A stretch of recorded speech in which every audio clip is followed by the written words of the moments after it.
These answer choices make it very obvious what we should be doing. We should be thinking about pronouns. But first, I'm thinking more about contractions. There is they are, and it's with an apostrophe is it is. You need to know this. You cannot be 16, 17, 18 years old and not know the difference between this version of the word it's and this version. If you do not, you are not ready for college. I do not care how much you use Grammarly or whatever you use. This is something you just need to know. It's like your left and right hand, okay? You just need to know it. So these are easy things to test when we have them on the SAT, because now instead of substituting in a word like it's or there that sounds like the other choice, it sounds different, right? So like they are peer autonomous Soviet socialist republics. No, that doesn't make any sense. Like it is peer autonomous Soviet socialist republics. No, we need a possessive.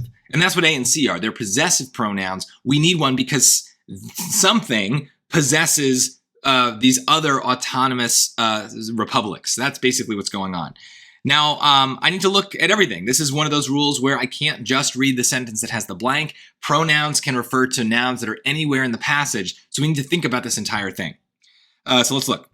The present-day city of Dushanbe, Tajikistan, was for years the capital of the Tajik Autonomous Soviet Socialist Republic, one of many nominally autonomous republics within the Soviet Union. So there's a lot of plurals here. Like blank peer autonomous Soviet Socialist republics, the Tajik Republic was established along ethno-linguistic lines. Most of the republic's residents spoke Persian. So this is doing something that is a little annoying with pronouns. Normally, we think of a pronoun as referring to some noun that we've already mentioned. And we are, instead of repeating it, we are just using a pronoun so that we don't sound kind of repetitive, using the same things over and over again. But it doesn't always need to be the case that a pronoun refers to something we've already said. Here, I think what's happening is the pronoun is referring to something we haven't quite said yet, right? Like the Tajik Republic's peer autonomous Soviet Socialist republics, the Tajik Republic was established along ethno-linguistic lines. It's previewing the thing we're about to talk about in this particular sentence. So like its peer autonomous Soviet Socialist republics, that's what I want to say here. We're talking about the Tajik Republic, and so it's kind of leading us in. This is a known trap. This is one of those things that I've seen the SAT do multiple times with these kind of pronoun questions. When they get hard, is they will try to hide the antecedent, the thing that the pronoun is replacing. So a lot of times it's going to be in the previous sentence, and it might be there hidden among a bunch of other nouns. And so our job is to kind of think, which specific noun are we talking about? The noun that the pronoun is referring to is not going to necessarily be the subject of the sentence either. So this is a very different rule than subject-verb agreement, which has to do with singular and plural verbs. This is about singular and plural pronouns, and we also call it pronoun agreement, but it is not necessarily the case that we have to find a very particular noun that is the subject of the sentence. This is not subjects, this is just general nouns.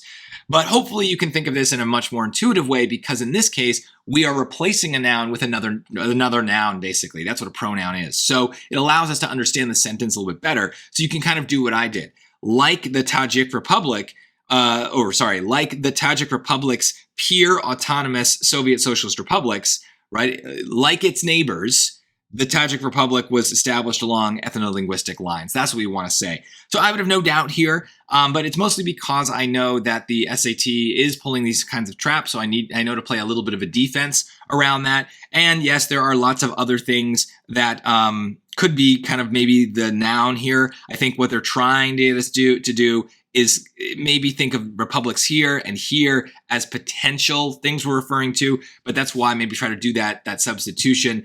You know, this sentence is also kind of hard because we kind of keep repeating the word republic quite a bit and it gets kind of lost. What do you think, though? Is this hard or is this not hard? Especially if you knew the rule beforehand, were you able to just apply the normal pronoun rules to this thing? Or was this, like, to you, a little bit of an exception? I'm curious.